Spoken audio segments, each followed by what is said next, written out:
What's up everyone, this is Draco Evolve back yet again with some latest Manchester United transfer news and speculation. A little later than normal because I was out, just literally got back home with a couple of news to kind of bring to you guys. We've got Chris Smalling's transfer and Matteo Darmian's transfer. These are not speculation, these are transfers. So we'll go through the details around that. As you can see on the bottom of the screen, there are stats on it, and you will notice that I only do stats for the current season. So you'll get, say for example, Chris Smalling, who hasn't started for us at all this season. He'll be on 0 appearances, isn't it? But anyway, and we also got a bit around Marca's report on potential Paul Pogba's transfer to Real Madrid. That's still brewing in the background as the plane goes right above my head. But anyway, first up it is Chris Smalling. So Chris Smalling, about 7 hours ago, this is from the BBC, he has completed a move to Roma for £2.7 million. It is a season-long loan, which doesn't have a buy option, option to buy for Roma. Obviously, I believe we have too many centre backs. I know our squad is light, but we've got too many centre backs, and Chris Smalling moving on is a good choice, I reckon. I feel that if Phil Jones moved on, it would have been better. I do believe that Chris Smalling will be a very good backup centre back for us, better than what we have in terms of Marcus Rojo and certainly Phil Jones. But it is what it is. I reckon he wanted more playing time. Oli couldn't guarantee him more playing time. Rojo obviously is not guaranteed. He knows it because of his injury. Same with Bailly. Phil Jones, to be honest with you, he's just happy to be in the United squad, isn't it? He's not a United caliber player, so he doesn't really mind playing from the bench. But someone like Chris Smalling, he likes to be a starter. He was a staple in the last few years. Whenever he was fit, he played, partnered by either Lindelof or Phil Jones or Bailly. But Chris Smalling was the one that actually played a lot of the times for us. But obviously with the signing of Harry Maguire, this means that he's definitely going to be as a bench warmer, and I reckon he wasn't happy with that. So when news broke that Roma are interested in him, especially when Roma have sold Manolas to Napoli for £32 million this summer, Chris Smalling kind of agreed, and it kind of happened really quick. There was no real news breaking out leading up to it. Just suddenly, boom, potential, and bang, it's done. £2.7 million the fee. Oli had this to say this morning in terms of his press conference. This opportunity for Chris has come up in the last couple of days. We've got 6 fit centre backs. I couldn't promise him regular football. There you go. It is a big club, a good league. There's not many English players who have had a chance to play in Italy, and I'm sure he'll come back stronger and better for it.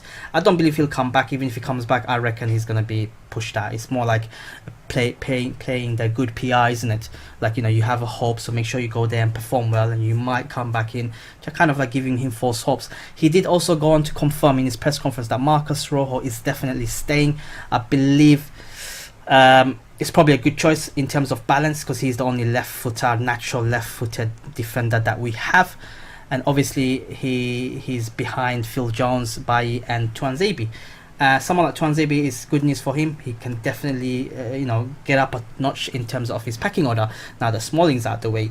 But that's the latest on Chris Smalling. Do you feel that moving him on as opposed to Rojo or Jones was a better fit for us, or do you feel that we have made the wrong mistake? Imagine Maguire or Lindelof gets injured and we have to see Phil Jones in the centre back position again. Kind of a bit of a worry.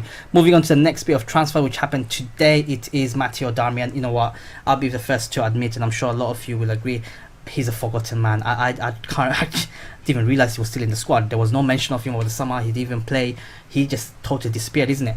We bought him for, I believe, around £13 million. He was a Louis van Gaal signing.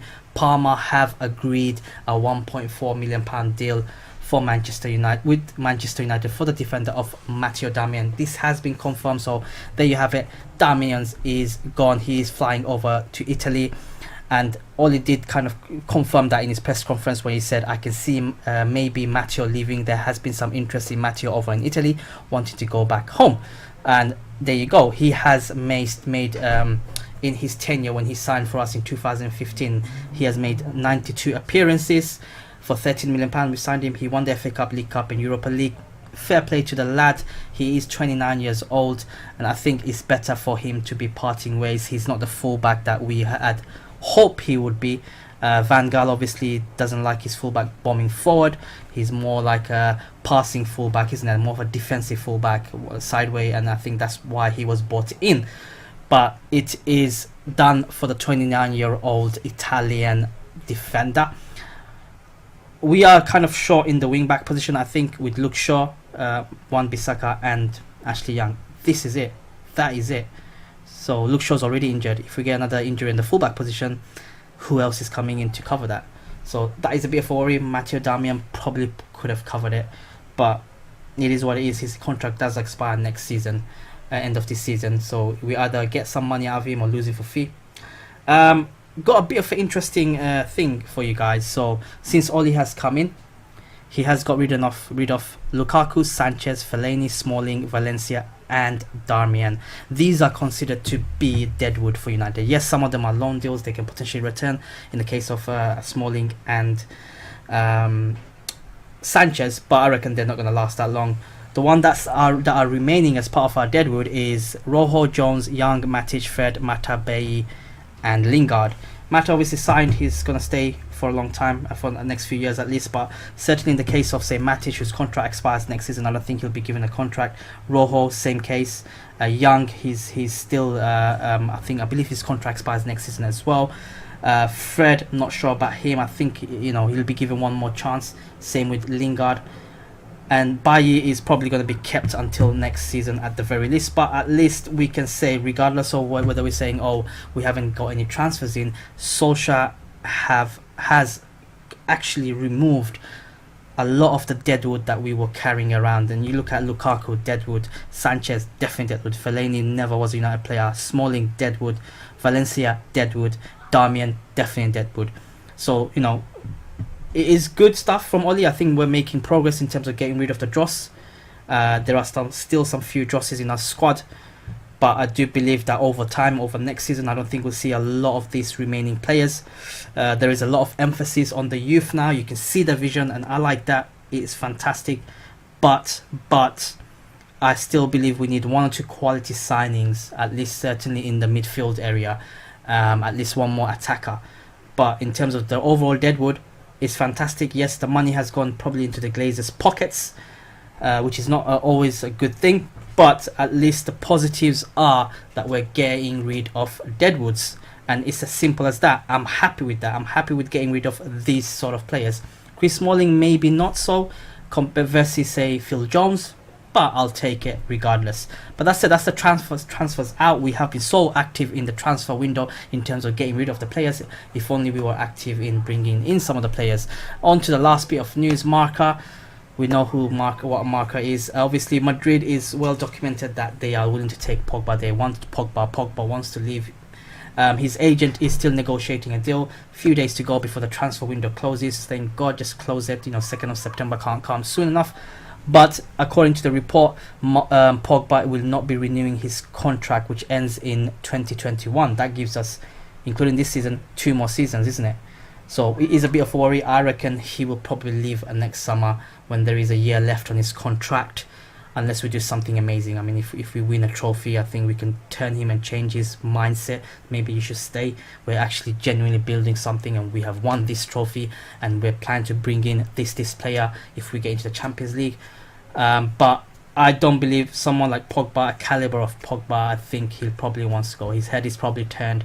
We all know that Zidane is Pogba's idol. It's as simple as that. To play for Madrid in a star-studded lineup in one of the biggest clubs in the world, certainly in a better position, 10 times better position than, say, us. Fair play to Pogba. I wouldn't blame him, especially considering our recruitment process, the squad, and the results that's coming through. And to be fair with Pogba, he has performed well, so far this season, albeit that he missed a penalty, but I reckon he has stayed professional. He has trained. He was happy.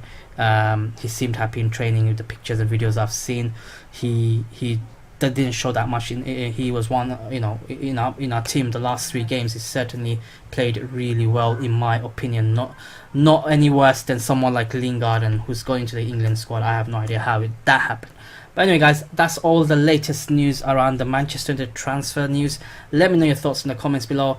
Remember guys, the match preview for the Southampton match is coming in the next few hours, so watch out for that. I will be doing that preview, albeit it's a bit later than planned, but I will be doing and going ahead of that preview, so keep an eye on that for that. It should be dropping in the next 3 hours, hopefully. You know, let me refreshen up, get something to eat, gather the stats, read and do my homework before I bring the match preview for tomorrow's game. Anyways guys, I'll catch you guys in the next upload, and stay farafari.